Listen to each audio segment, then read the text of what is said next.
Hi guys, welcome back to another video. So in this video, I'm actually going to be showing you guys how you can leverage ChatGPT for a lot of the work that people are doing nowadays, especially in the design world, because I think it's going to change up a lot of things. It's going to spice up things a lot, and people are going to leverage it right now are the ones who are going to be successful in the future. So I think you should definitely incorporate this inside your workflow. Whether you are like a business owner or you are a designer yourself, I think these are the things that you should definitely have a look at because they're just going to boost up your efficiency. Now, one thing I would like to make clear, I think there's been a lot of buzz, especially in designer world, that AI is probably going to replace up a lot of the things that designers themselves are doing. Now, I don't necessarily like to believe that, just the reason being it's gonna need direction for it to go in a certain manner, right? So I think as long as you're very good with direction and your fundamentals are good, you're still gonna be around, but you're gonna be leveraging AI a lot. So I think I'm definitely jumping on the bandwagon here because I think it just speeds up my personal workflow a lot because I use a lot of icons. I kind of create thumbnails too. So I think it's gonna be good. So I'm gonna show you 3 examples that can be used and how you can leverage AI. And genuinely speaking, I think the sky is the limit here. So these are just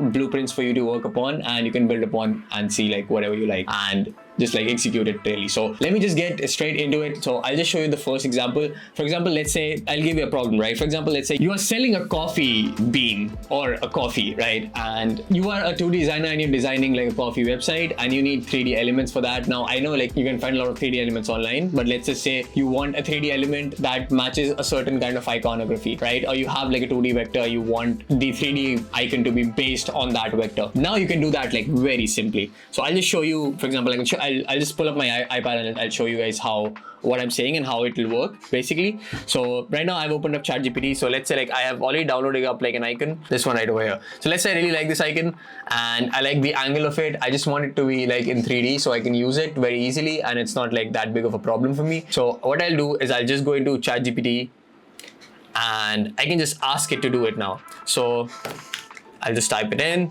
Hey there, I want this 2D vector to be let's say it's in a cartoonish format, right? Let's say it's in a sort of puffed up, bubbled up format that people use and it's quite viral right now. So I'll just enter that in. I just want it to be in a cartoon 3D PNG. I want this 2D vector to be a cartoon 3D PNG with soft lighting and the same orientation. All right, so I just told it to do that. Now I'll just paste the required image here. The image is pasted up and I'll just press enter and see the magic happens. Now what I want to show you really is how small of a prompt I gave and the result that you're gonna get for that, because you don't need to fiddle with it a lot. I think with the GPT-4 AI model, the image model that they came out with, it's actually super good for a lot of the minimal tasks that you had to put in a lot of effort in beforehand. But I think it's gonna be super nice for people to just in general make it easy for everyone to just create images. Now I have some prompts that I've written down, so I'm just gonna copy those prompts too, and I'm gonna show you one more thing that you can generate with that. So it came out with the wrong result because it couldn't understand it. Yes, please. All right, so that's what I was telling. It still requires I could have just done it with one prompt less by just mentioning it that it's a coffee bean. It still requires a little bit of context and a human touch, but it's still super powerful. I just told it it's a coffee bean. It's gonna generate a good 2D image for it, and it's gonna be good. So that was the first thing. The other thing is I just some prompts copied up in here. So I just paste those prompts. For example, I have this. This is a photo of a coffee bean. Create the original image. Banana. Coffee in between thumb and index finger. Coffee bean.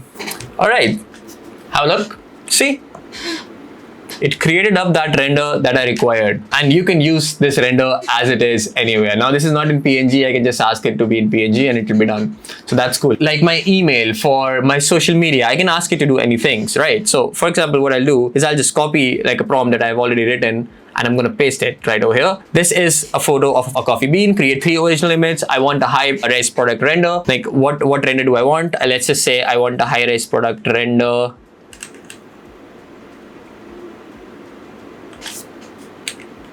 of coffee beans in a jar, overflowing.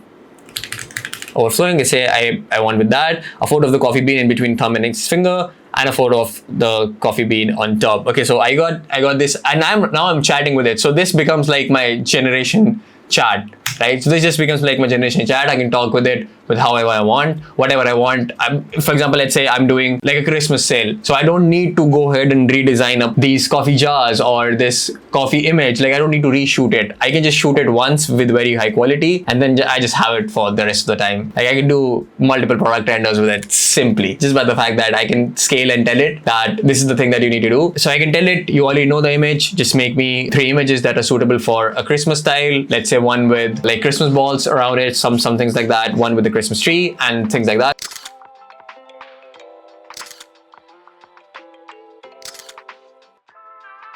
So now I'm not good at drawing at all right? So what you're seeing on the screen might be hazardous to you. So I'm warning you beforehand. So let's say I want to create a Squid Game thumbnail, all right? For example, let's just say like I'm editing a Mr. Beast video and I want to create like a Squid Game thumbnail. All right, so let's say I want to create like a Mr. Beast thumbnail. So what I'll do is very, very simple. Now I have a laid out in my mind. For example, let's say I want a guy, the Squid Game guy right over here. They have a cloak, right? So he has a cloak now. Maybe he's holding the coffee thing, the dalgona coffee thing in his hands. And then on the other side, let's say I want an older person, like the grandpa, I think, was in the first season. It's been a while since I've watched. So I just want his eyes to be here. He needs to be smiling, and he's probably a rich guy. So I want like cigar with smoke on top. And so this is like one thing. He's kind of bald. Yeah, this is his structure. This is his other hand. He's holding like, I'll say this is his hand. Now, just look at how extremely bad it is, by the way. He's holding like a water bottle.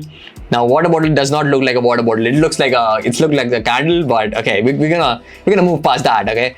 All right, so what I want is, I don't want this. I want it to be like, I want his hand to be like right over here. Now I'm deliberately making it extremely bad, so you see what type of capabilities AI has to make this like work. And that could be the thing. This should be his hand, okay? Not this. I want this to be his hand. Not this part. Bro, I'm gonna get roasted for it, not gonna lie. Like, this is the whole Outlook image. Now I'm gonna refine it a little bit because this is like super bad. I took this design, I'll copy it, I'll take a screenshot of it, I'll save it, and I'll put it into ChatGPT to show you what it is able to create, okay? So now, let me go into ChatGPT and show you. I mean, I kind of modified it. I think it looks worse, but I kind of modified it a little bit. So this is how the person looks. He has like a water bottle in his hand. I tried giving him a gun, but I don't think so OpenAI would generate it. So I changed this up in the prompt. So I told it to turn this sketch into a script in hyper realistic 16:9 aspect ratio YouTube thumbnail. The guy on the left should be red jumpsuit. I told him, like, I'd give him description. The background should be faded with Squid Game characters. Now it didn't generate obviously because of the gun, but then I got him with the dalgona thing and it generated it well. So this is the thumbnail that I got, which is ready to be used in any YouTube video that you would require. Just look at what I gave it and what it gave me back. Okay, so there's a lot of opportunities that you can like dive into it, right? For example, the video thumbnail for this video itself was not made by me.